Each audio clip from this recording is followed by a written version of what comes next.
our moderator, Sunita Sarafji.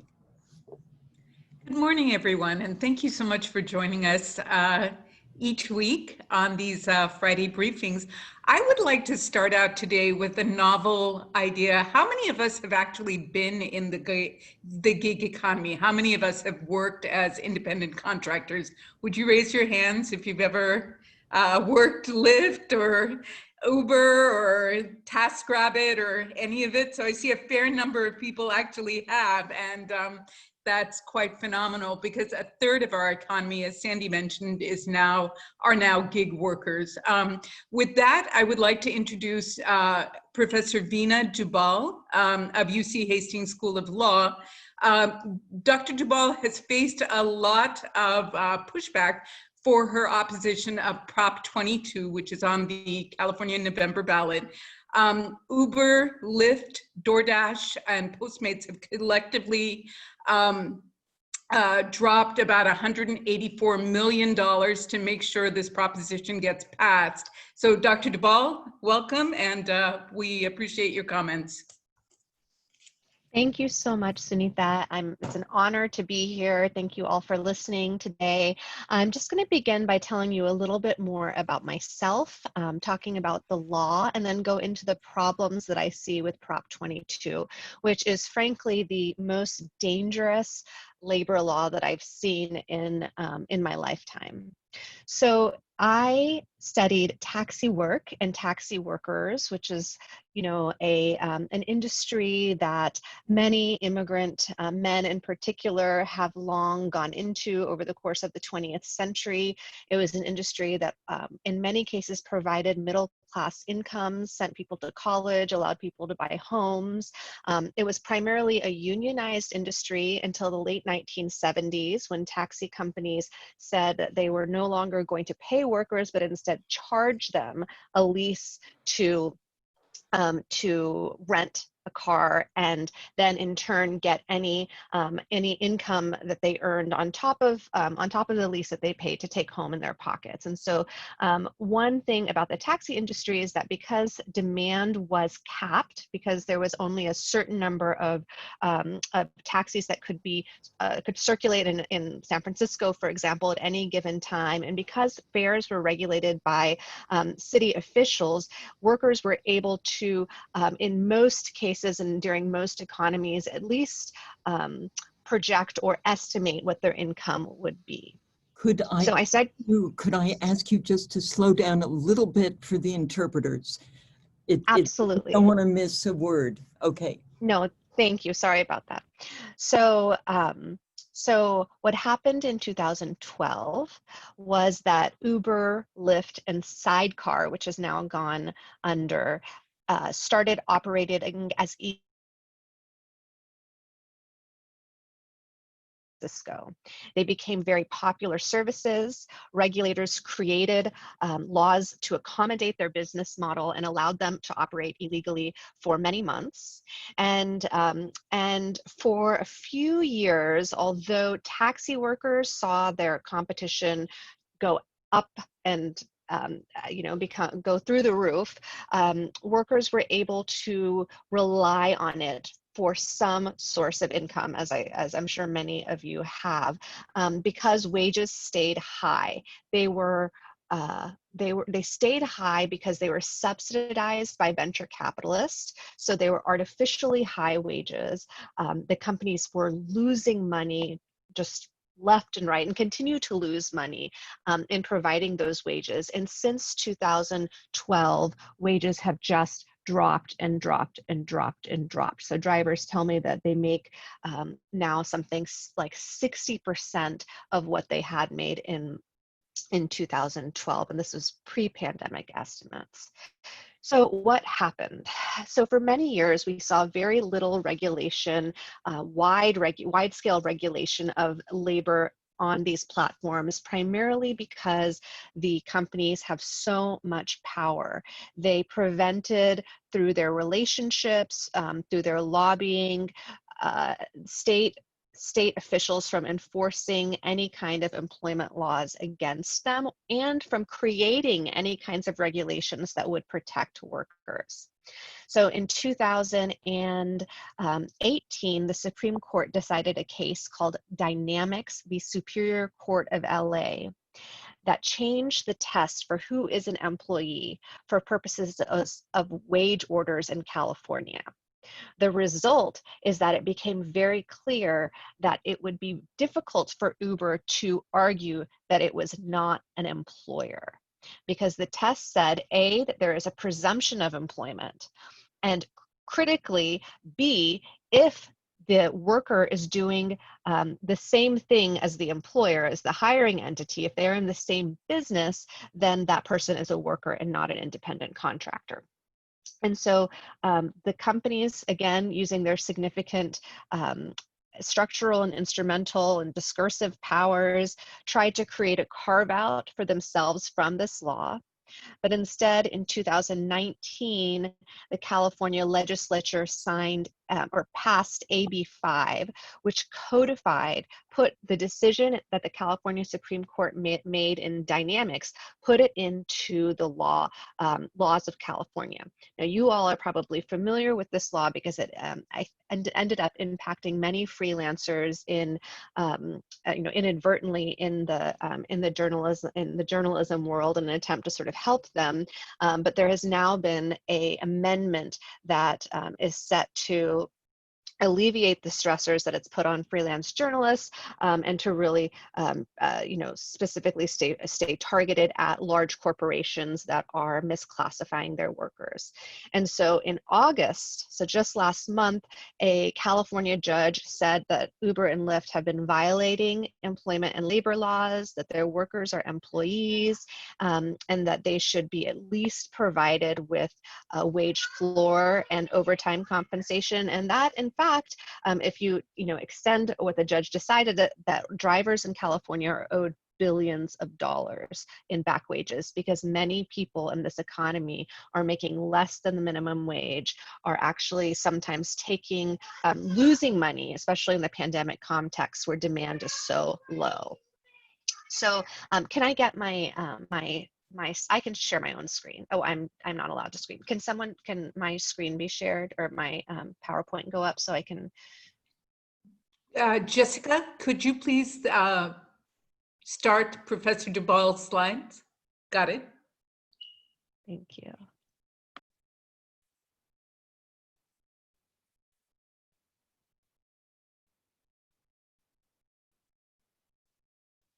It's okay if she can't do it. Let me just keep talking. So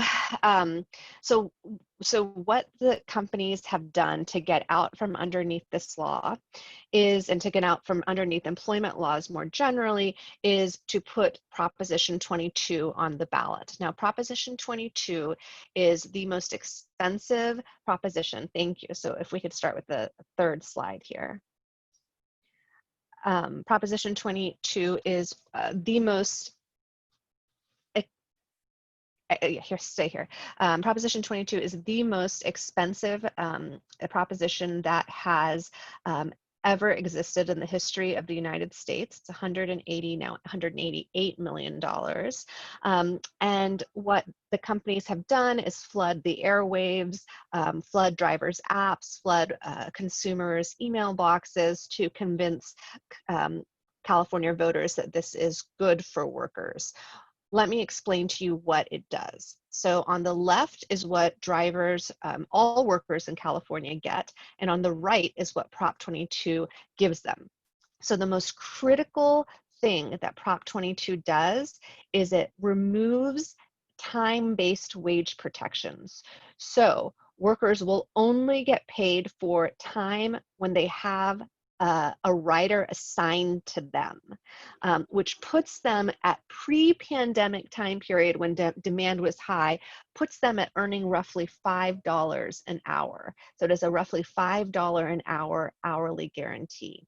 There is no sick leave, there is no workers' compensation in an industry that OSHA says is one of the most dangerous in America. There is no unemployment insurance. You have to work roughly 60 to 70 hours a week to get any healthcare subsidies, but there is no health insurance. There is no paid family leave and no protections for health and safety, again, in what is one of the most dangerous occupations in America. What I think is really not well understood by the voting public is that although it seems like this would only apply to Uber and Lyft drivers, Instacart, DoorDash, Uber Eats, Postmates, it actually has the potential to extend well beyond this industry to across the delivery economy. So anyone who is doing delivery work, if the company decides to go to create an app essentially, then and deploy the workers through an app, then they can use this highly exploitative model that really lowers labor costs from the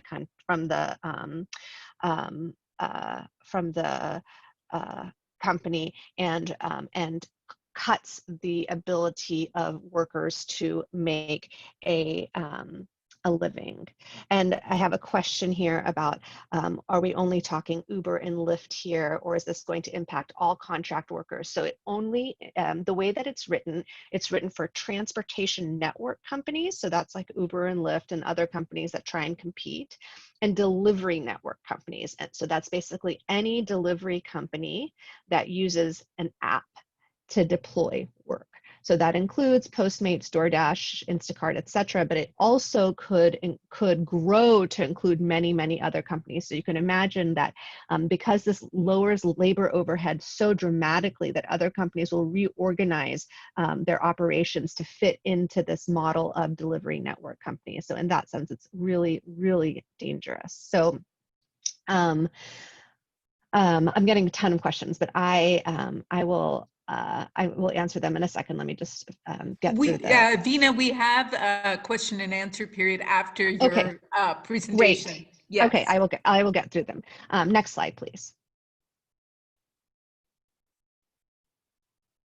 So although we primarily talk about workers in Prop 22, I want to focus a little bit on its impact on consumers. So the way California and state law works is that you have to be an employee or an agent of a company in order to be held, in order for that company to be held liable for your actions. So if I get into a car, if I get into an Uber, and the Uber driver is drunk or high, and he gets into an accident and I lose a limb. James, I'm busy. No, it's not important. Go talk to Daddy. James, I'm giving a talk.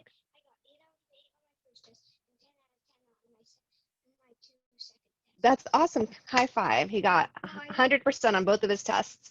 No, I had 3 tests. Okay. I had 100%. Okay, 100% on all 3 of his tests. So in order, if I lost a limb, say, as a result of the negligence of the driver, that driver could not, because they were a low-income worker, I could try and sue the driver, but probably not going to get anything out of it. And really, it would be Uber's responsibility to ensure that drivers are not driving drunk or not driving high. And if Prop 22 passes and I try and sue Uber, they will likely not be liable for the negligence of the driver.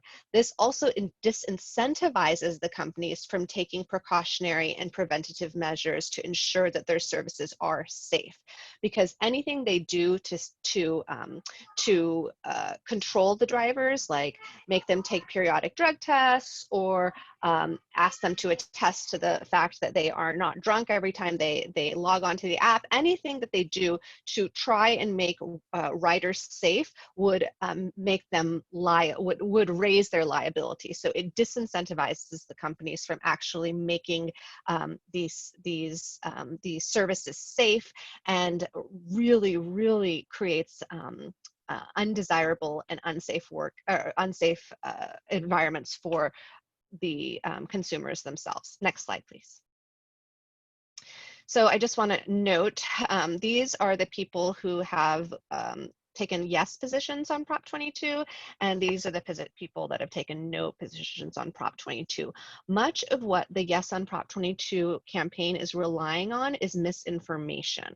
So, you know, I was on a debate panel with the Postmates global head of public policy, and I was really struck by how frequently he was just lying about what Prop 22 does. He kept saying that Prop 22 gives workers 120% of the minimum wage.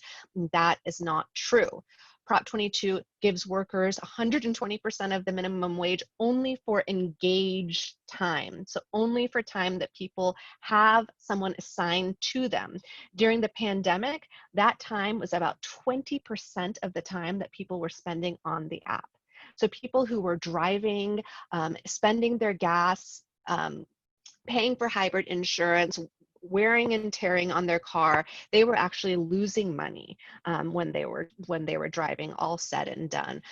They also have been saying that there's Black Lives Matter chapters that support them, and that's just not true. The chapters themselves have said that that is not true, and so really they keep saying that hundreds of thousands of people will lose their jobs, which also is not true because their numbers are based on the number of people who start working on the platform and then quit within 4 months, 70% of people, because this is such poorly remunerated work. So this is a real attempt to permanently lower labor costs. This would be permanent, and I'll tell you why it would be permanent, because, and can you give me the next slide, please? Oh, okay, never mind. You can close the slides now. The reason that it would be permanent is because it has this unheard of measure, which says that it would take 7/8 of the California legislature to amend any portion of the proposition. So it would be effectively impossible for Californians, consumers, workers, the legislature, if they decide something is not working, it would be virtually impossible to amend it. And so future generations, or, you know, in few years, if things change and we want to provide paid sick leave to workers in this economy, or we want to provide health insurance to workers in this economy, that would be impossible. It also prevents local regulators from regulating for these companies. So Dina, I'm so sorry. We want to have time for reporters to ask questions, and I apologize. That's okay. I will. You want me to answer the questions that are in the chat? Well, I'd like each reporter to be able to ask their question. Sure. Amar Gupta, could you please ask your question? It's already answered my. Okay, Araceli Martinez. Araceli? Can you hear me, Sunita? Yes, I can. Oh, thank you so much. How likely this proposition is to be approved by voters? Do we have polls that show us some indication that if it's going to be approved or rejected? And I don't know if you can talk a little bit about the impact on the Latino community. Sure. So it is very tight right now. The polls suggest that about, I think, 36% of voters are saying that they will vote for it. About 33 are saying that they'll vote against it, and everyone else is undecided, which is why they are flooding your airwaves right now. You will get ad after ad, mailer after mailer, email after email, and they're really trying to convince people to vote in favor of it. As far as the impact on the Latino community, we know that the gig economy in California is primarily made up of people of color and immigrants. So and Roberto can speak more to this later on in the call, but a large percentage of the Uber and Lyft drivers are Latino. They are workers who are already on the margins of the labor market. This would effectively create lower labor standards for low-income immigrant, including Latino workers, than it does for all other workers in California. So it would have a negative impact on the Latino community. I know Christian Carlos is asking a similar question. I don't know how many people of the Latino community are involved in gig work, primarily because another problem with these companies is that they won't share any data. No matter what regulators do, they have to fight tooth and nail to get basic data, including demographic data. So all of the data that we have is really, in my opinion, not great statistical data, but I can tell you anecdotally that many people are Latino in California specifically who do this work. Could you, Frank Blanquette, could you? Yes. Yeah, I had two questions. So a lot of Uber drivers take gigs at times that are convenient for them. They might use it to supplement their income rather than a full-time job. Supporters for this prop say that a no vote would require a set schedule. Is that a fact? And my other question is, the polls, are they for general support, but do you know what the support or approval rating is amongst drivers? And this support or opposition, does it differ between full-time versus part-time employees? Sure. So as to the first question, it is true that many drivers in this economy work when it's convenient for them, but it's sort of a misrepresentation of how they work. So no one will work at 2 a.m. when there's no demand. So part-time drivers in particular only work on the weekends and in the evenings. And yes, that's when it's convenient for them because it's a supplement to their other jobs, but it's also when there is a high demand. Otherwise, it's not worth working. And so it is not a fact. In fact, there's nothing about employment status that mandates that you get rid of flexibility.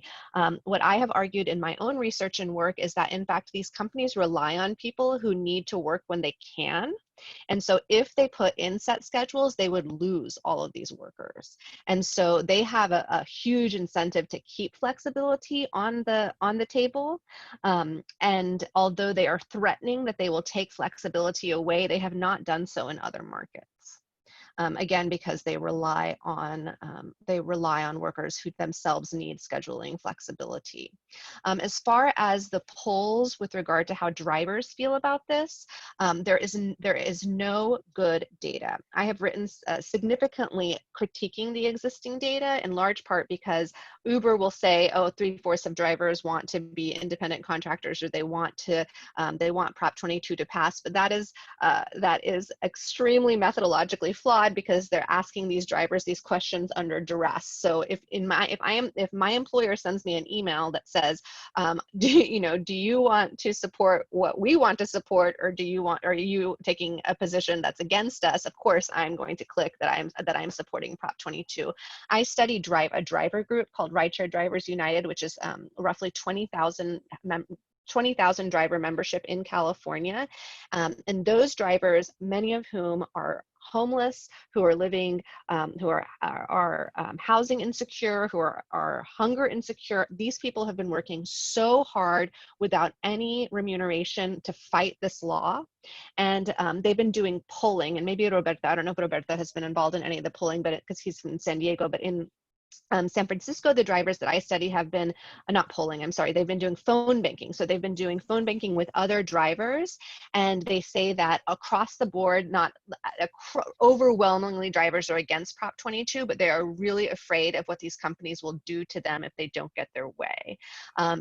This was not the case 4 years ago. If this kind of law was introduced 4 years ago, drivers would have supported it because they really trusted these companies and they were making acceptable wages for the most part. But people are so angry. They're so angry at how they've been thrown under the bus. They're so angry about how wages have just been drastically cut. They're angry about how during the pandemic, Uber fought to make sure they didn't get state unemployment insurance, which would have given drivers, in many instances, hundreds of more dollars, sometimes $1,000 more a month. They're angry that they set up huge barriers, even for drivers who were COVID positive, to actually getting any sick leave, even though it sounded like they were going to get sick leave. So I think drivers in California are quite angry, quite frustrated, and many of them think that if Prop 22 passes, that it's not going to be worth working for them. Thank you so much, Professor Duvall. I really appreciate your comments. We've got a ton of questions for you, and we will send them along, and hopefully you will be able to answer them for the reporters. Great. Thank you once again. Thank you. I just want to end by telling you two things that you should take away from this that are most important. One is that this ensures that drivers will only get paid for engaged time, which is sometimes only 60 to 70, 40 to 30% of the time they're driving. And it ensures that consumers will face a huge uphill battle, if not be completely prevented from holding these companies liable if they're injured, raped, or otherwise abused while using the services. I think that those are the two most critical points for voters. Thank you so much once again. And it is now my pleasure to introduce Dr. Alexandria Ravenel.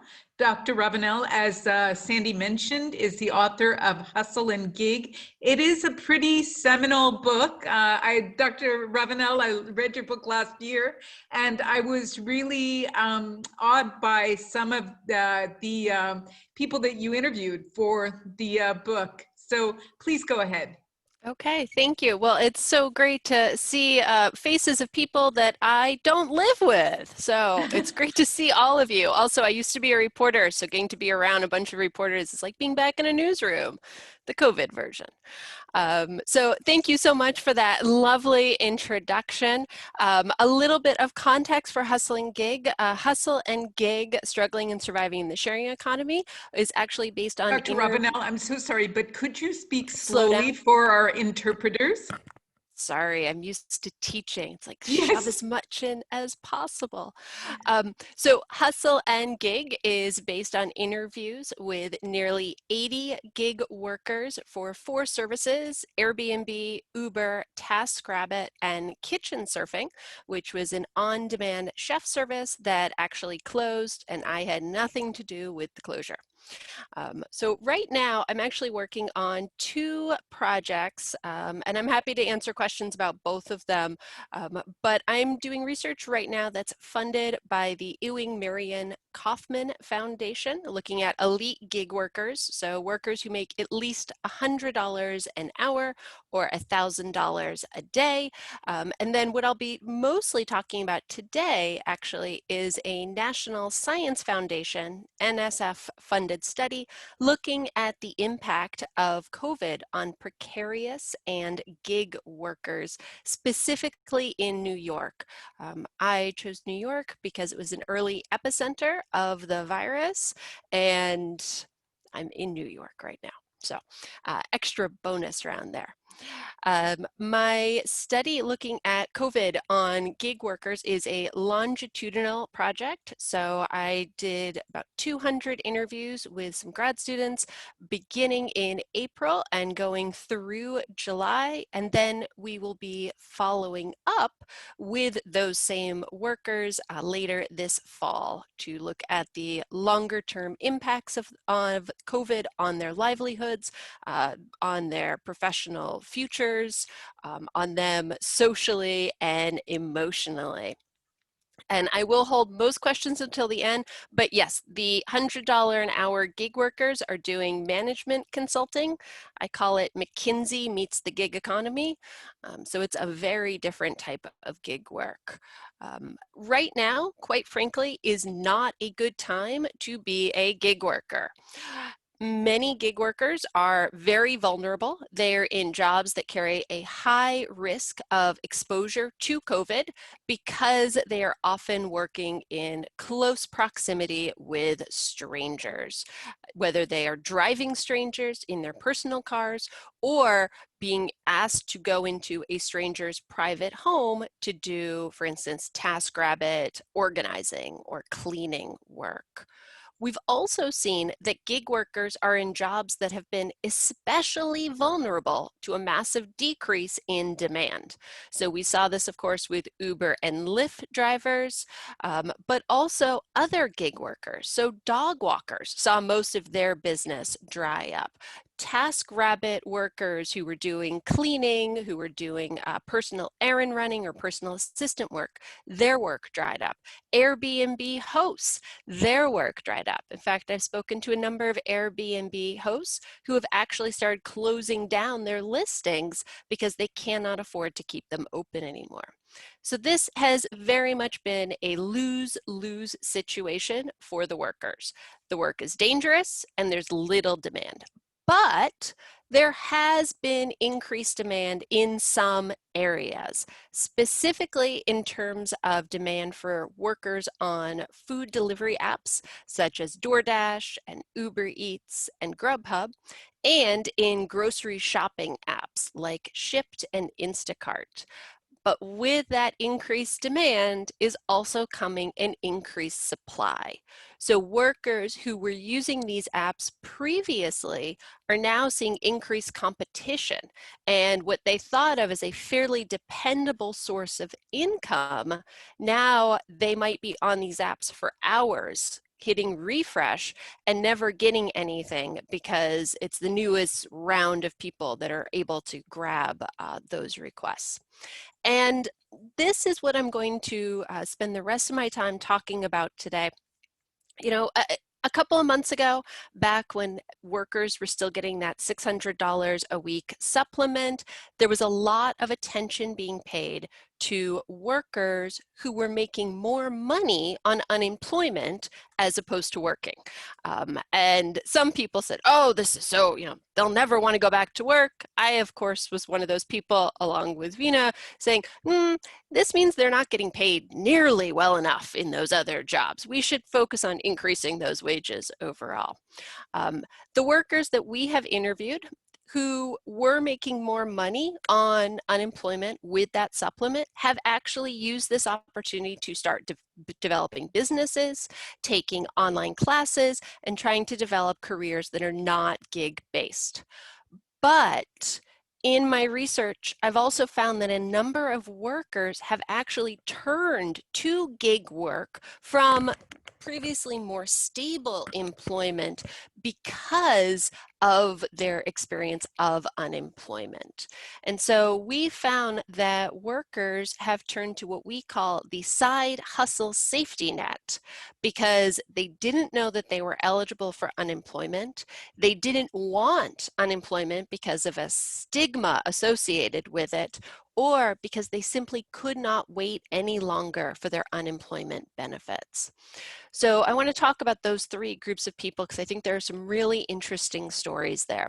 First and foremost, a lot of workers did not know that they were eligible for unemployment, or they did not know how to apply. We have been coming out of a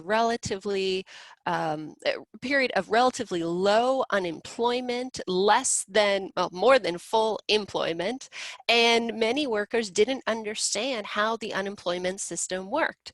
One young woman said, well, I don't understand. If you just get money for not working, why would anyone work? It was just very much at odds with everything that she'd heard in her 22 years of being around. Workers in many cases also felt that they were not eligible if they had been part-time workers or if they were independent contractors.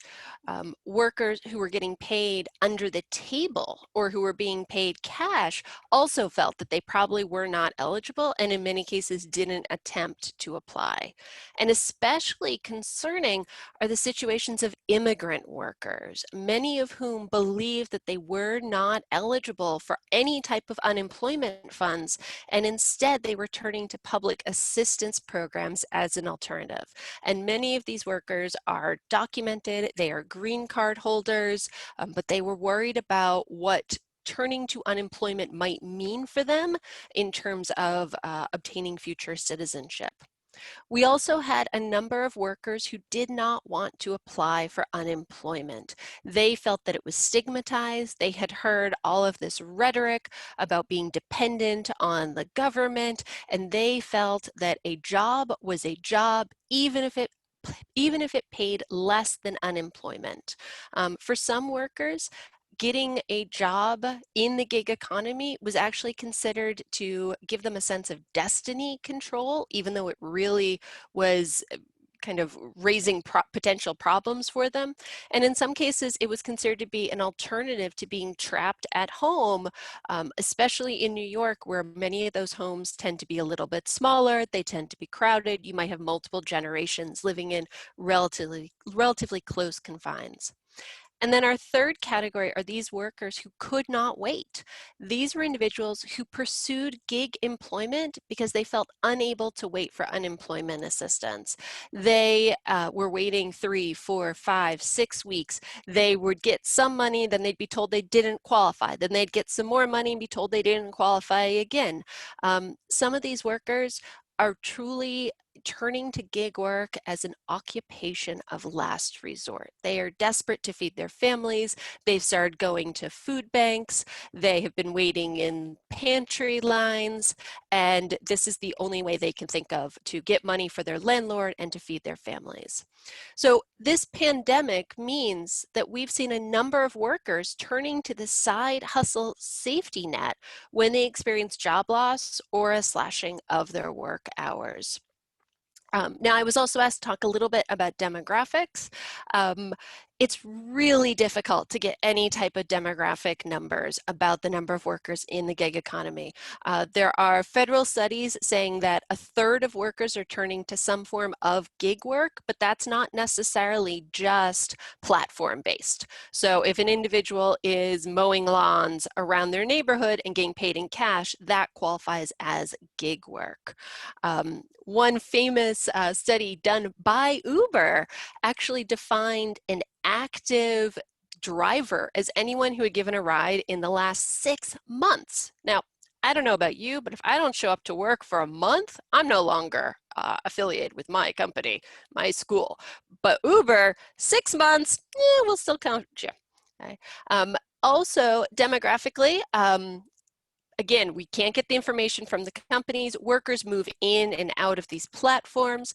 I can tell you of the 200 gig workers that we interviewed for this NSF-funded project, they're not that different from other workers.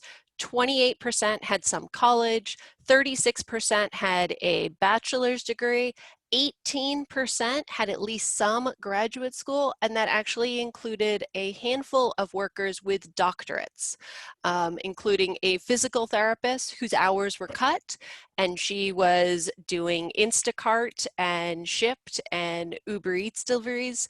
Another worker who had 2 other workers who had medical degrees that were not working as doctors, and they were turning to dog walking and food delivery in order to make ends meet. And then the last thought I will leave you with also is that for many workers, they are very eager to get back to work. They're very eager, especially now that we're seeing that unemployment funds are due to start expiring very soon. By the end of the year, PUA is expected to end. In New York, workers qualify for extended benefits, which gives them additional funding into next year, but that's not going to work probably for many of the gig workers. And so we're seeing that there are a large number of scammers out there that are now trying to prey on these incredibly vulnerable workers. Workers are developing these strategies to avoid scam jobs, so looking for red flags. And these scam jobs are not just on websites like Craigslist. They're also on Indeed. They're on Google Jobs. They're on the Creative Freelancer job search websites. Scammers are trying to hire workers for repackaging scams, for overpayment scams, check printing scams, and in some cases, workers are experiencing this crazy bait and switch where they apply for a job that seems good, something that's working as a secretary and making $25 an hour, nothing that seems crazy, and yet they're getting bait and switched into being sent information for these scams, or in some cases even sex work positions. So it's very much a scary Wild West out there for workers who are unemployed or underemployed during this pandemic. And those workers in the gig economy are especially vulnerable right now. Dr. Ravenel, thank you so much for your comments. Could I start with the question, do you see the American workforce going this way, say 10 years from now, 20 years from now? Do you see more of the American workforce moving towards contract work? Unfortunately, yes. We've seen the adjunctification of the academy. We've seen that companies will increasingly try to do anything they can to reduce their costs and to reduce their obligations to labor. And so I think we're going to see many more jobs become 1099 based, become independent contractors with none of the protections that, quite frankly, generations of our grandparents and great grandparents fought for. This gig economy, this movement to 1099 employment is very much a movement forward to the past. Absolutely. Carlos Roa had a question for you. Carlos? It is quite an important question. Yeah, my question. Yeah, hello.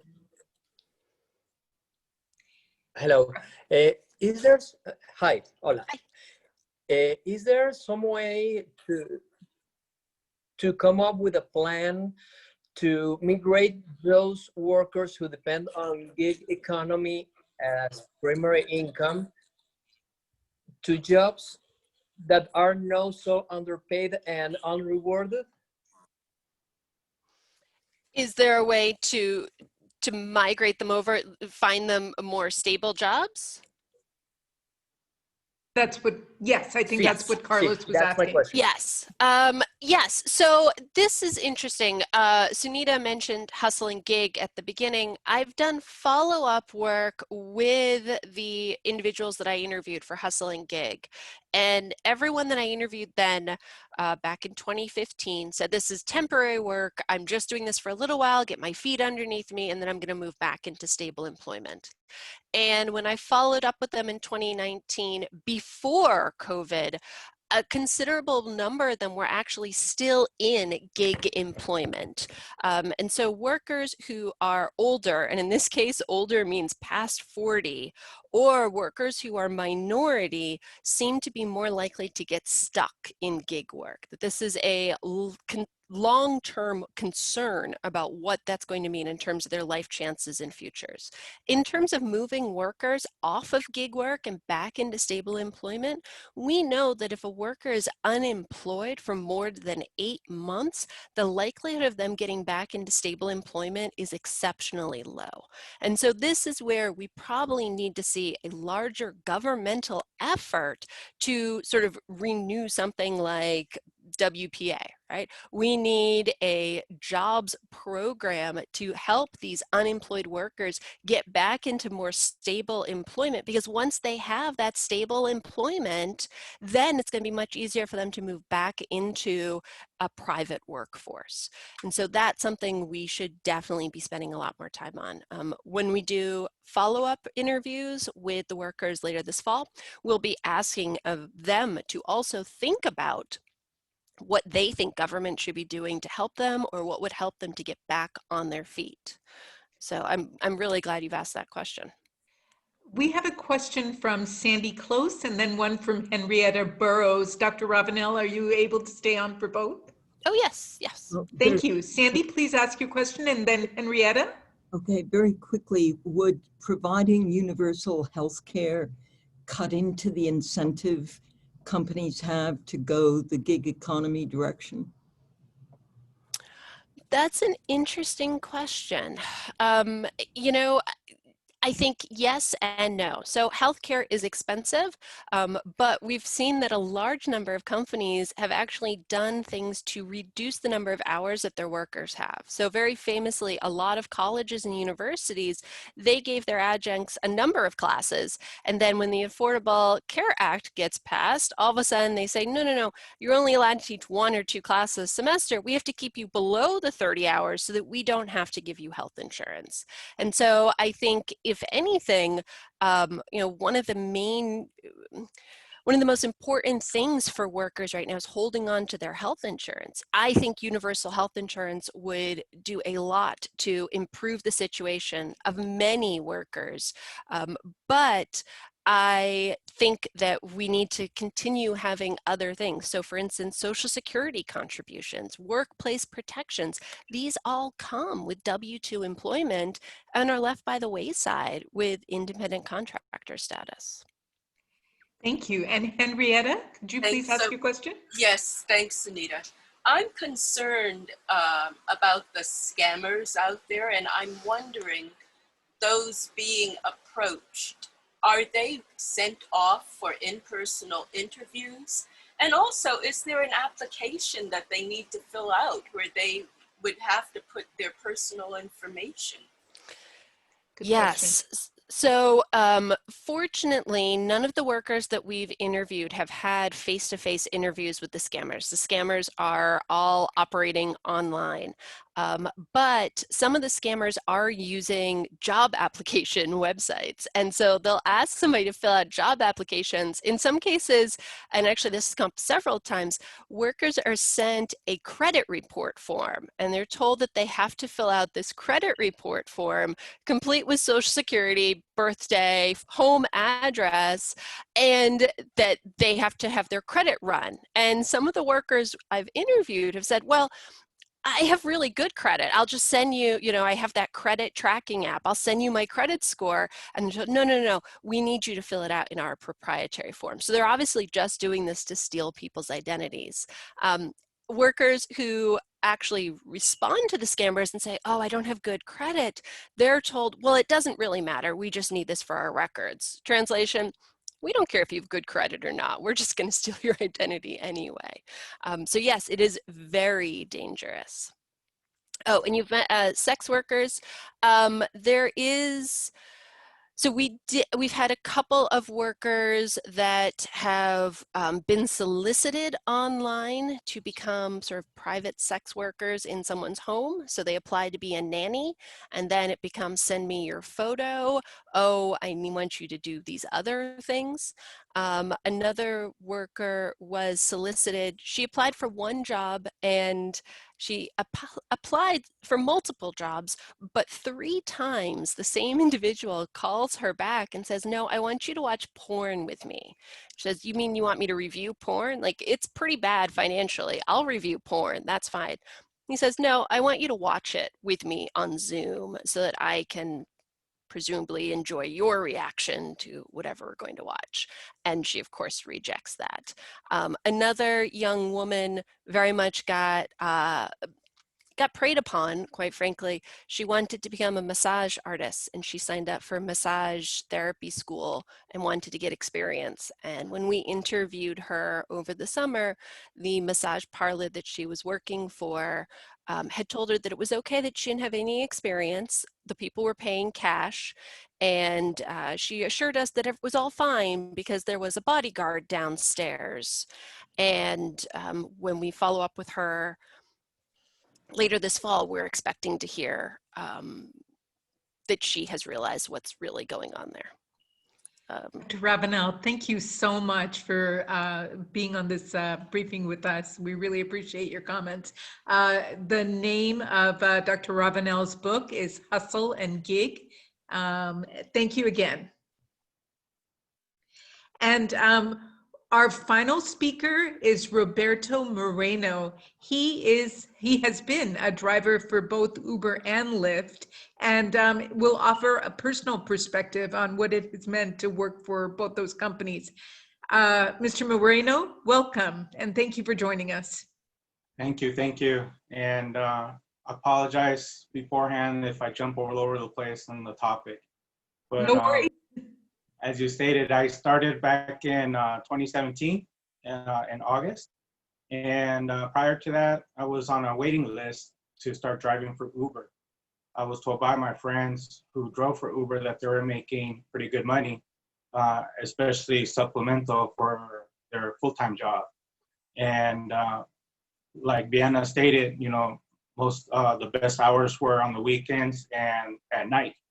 So 6 months later, I was called by Uber and was given the opportunity to drive for them.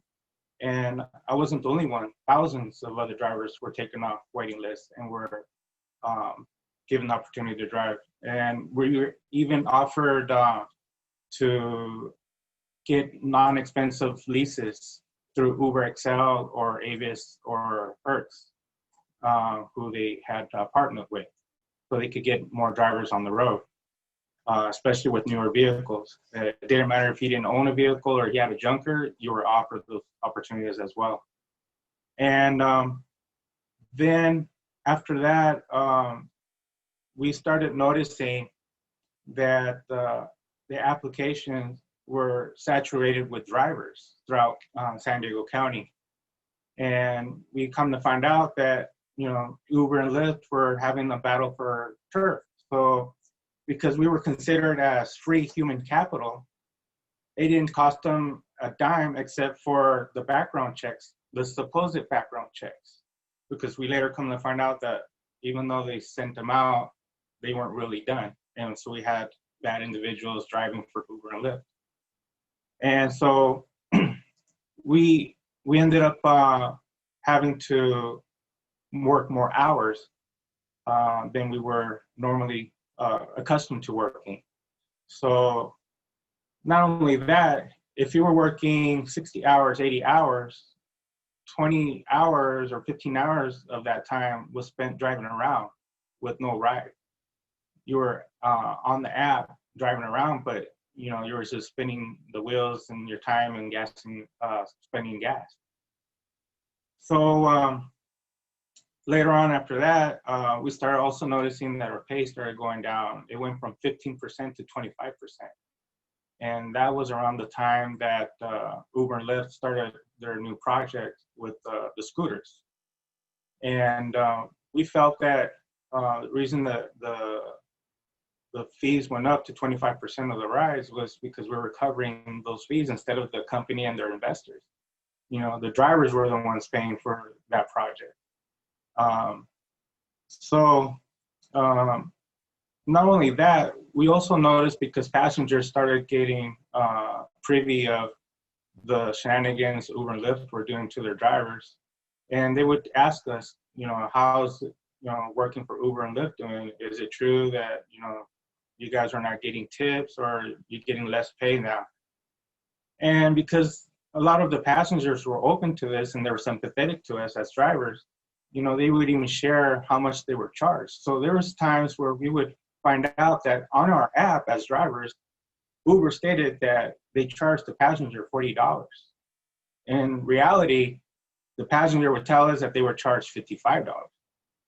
So we're getting 25% of $40, not $55. Not only that, there was times where they started offering tools like surges or hotspots where there was a surge of demand by passengers. Or if you were to drive really good and got good ratings, you would get gold or platinum or diamond status. And you were able to see like how far you were going to drive off to pick up a passenger and how long the ride was with the passenger on board. And what the rating was of the passenger, because a lot of us, you know, we didn't want to pick up passengers that had 3.5 stars or less, you know, because we felt that they were troublemakers or something, you know. They didn't get 3.5 stars for no reason, right? But we ended up finding out that that was to, so they can prove to California that they didn't qualify for the 3-prong test, stating that, you know, we need to be employees. But in reality, the app was disguised in sheep's clothing because it was working against us. Like I said, if we were to pick up a passenger before, you didn't know how long the ride was to get there. When we have these options that give us the flexibility, supposedly, you know, we come to find out you're going to pick up someone who's 10, 18 minutes away, even 24 minutes away, to only give them a 5-minute ride. I mean, where's the profit in that? There was a time where they would tell you, oh, you're going to get paid between $24 and $28 for this ride. But in reality, you got paid $16, $18. So they would sneak that ride into our app by saying that we're going to get paid more when we didn't. There's a lot of things that they try to offer so that it seems that we're flexible, but in reality, they weren't. The last example I could use is Drive Pass by Uber. Drive Pass was an option where you could prepay fees for future rides, and you would get the total amount of the fee that they charged the passenger. And it only lasted maybe less than a month, and they took it off the app because they realized that they were giving up too much money, or they were able to charge more to the driver to use the Drive Pass. So sure enough, a week and a half later, it came back on the app, and it was $5 more for each package that they offered. So I mean, there's no flexibility. They own you. If you start denying rides, the long rides, the long pickup rides, you start denying those. You start denying rides of passengers who have 3.5 stars or less. Or if you're about to run out of your 12-hour shift that they allow you to drive because you're about to get a ride from San Diego to LAX, and you know it's going to be unsafe, you don't want to fall asleep behind the wheel, and you deny it, all of a sudden you start getting the worst rides of the worst, you know? They penalize you by giving you more longer ride pickups, shorter rides. They don't give you the long rides to LAX, to Long Beach, to Santa Barbara. They're not giving you comfort rides. They're making you get stuck in the regular Uber rides. So there's no flexibility there. They're lying, you know, it's just straight out lying. And so now, Mr. Moreno, we have a number of questions for you, and I wonder, could you begin by talking about what percentage of a fare does an Uber driver actually get? And on average, what were you yourself making pre-pandemic and then during the pandemic itself? So pre-pandemic, I would start Friday nights at 11 o'clock, and I would end Monday morning at 4 o'clock. And I was normally sleeping 4 hours between each day. And I would make an average of $850 to $1,200. The same amount of money that someone would work during the days, during 6 days a week. After the pandemic, it dropped down to $350, $550 the most, you know? And that was a big chunk. And other people saw it worse who worked during the day because obviously during the pandemic, everyone was quarantined. There wasn't people going to work. There wasn't stores or malls open. So they saw it worse, you know. Something that Vina mentioned in regards to the Latino and people of color, I believe there's 75%, 75% that are driving for Uber and Lyft. And not only that, it's probably about the same percentage that are part-time. So Uber and Lyft are using scare tactics to say that they're gonna have to let part-timers go, which I don't understand because part-timers are cheaper labor than full-timers. And then their full-timers is only about 20-30%. So it doesn't make sense why they would let part-timers go. You know, they wouldn't have to, you know, pay full benefits out to part-timers. And part-timers make up the most of their fleet anyways. So it just doesn't make sense. And one of the things, you know, that we notice is that when we applied for EDD, luckily I had W-2 jobs in 2019, sorry. And the others didn't, they had to apply for PUA. But who's paying for PUA? It's not Uber, a billion-dollar transnational corporation. It wasn't the drivers. It's the California taxpayers, you know? They're paying out $400 million in unemployment that neither drivers or the corporations have paid out in, you know? And that's during the summer pandemic. Imagine if we do have a winter pandemic like everyone is predicting. Are we gonna foot that bill as well? I mean, if Uber and Lyft really, really wanted to offer the benefit packages that they're offering now on the ballot, the $200 million that they're spending on the campaign would have covered 3 years of benefits, you know? But they prefer to spend it on this ballot because it's not for to protect independent drivers. It's not to protect drivers' flexibility. What they're doing is they saw they couldn't bulldoze over 2 judges.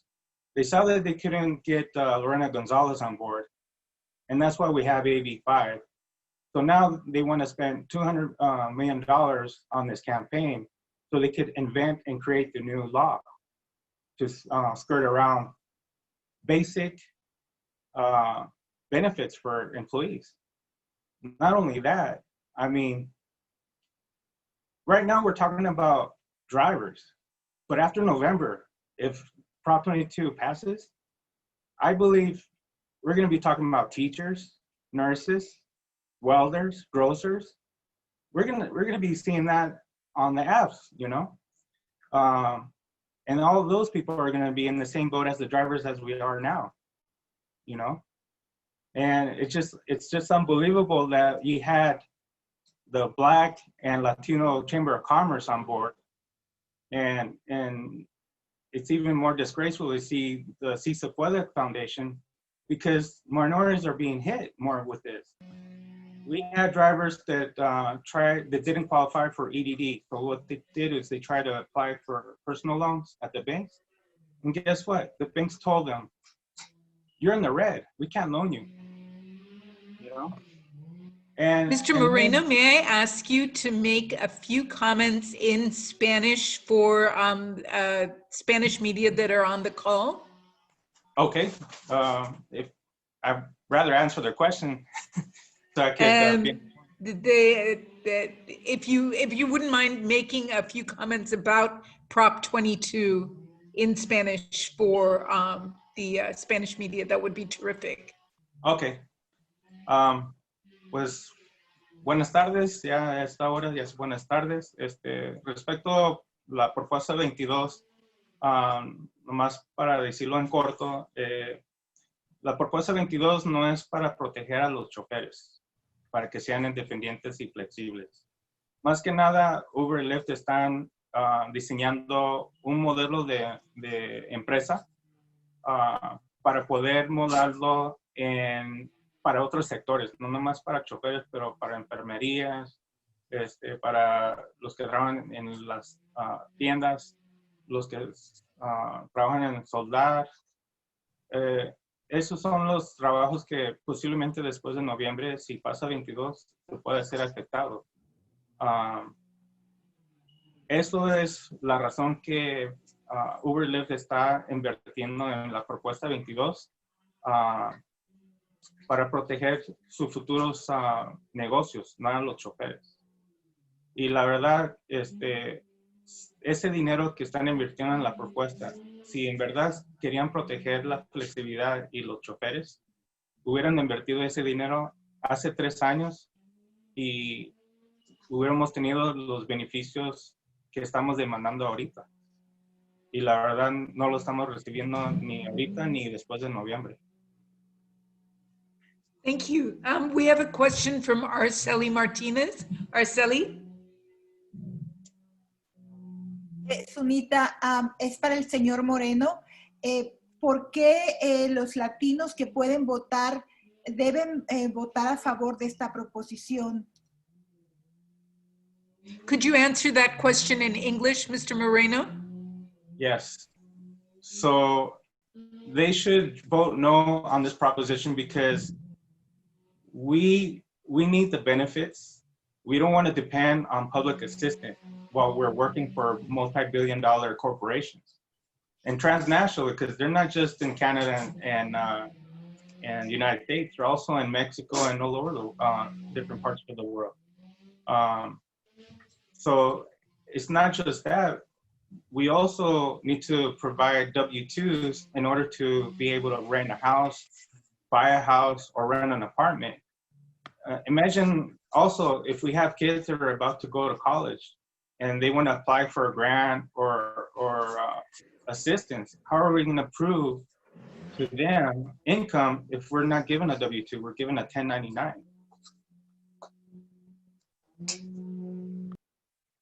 Thank you so much, Mr. Moreno. Sandy, could you wrap up the call, please? Yes, I just want to say the most important insight for me, in addition to the incredible experiences and stories, is the consensus that this is the way our workforce is moving, that this is the way our whole labor economy is shifting. The gig economy is not the side economy, it is the economy. And it changes my perspective on so many other issues. It is so pervasive. So thank you for opening up. Our speakers opened up this issue. We were mainly concerned about learning the scope of the gig economy, the downward decline of wages, the loss of leverage, and the impact of the pandemic. The fact that we're in California and that we have a choice about 22 is very important. The larger and most important issue is, what do we understand about the future of our labor force, about the future of work in America? And you've really been very eye-opening. Thank you. Thank you, Mr. Moreno, for your first person testimony, which is, I mean, that's the thing. You can't argue with people's really lived experience. So it was very compelling. Thank you.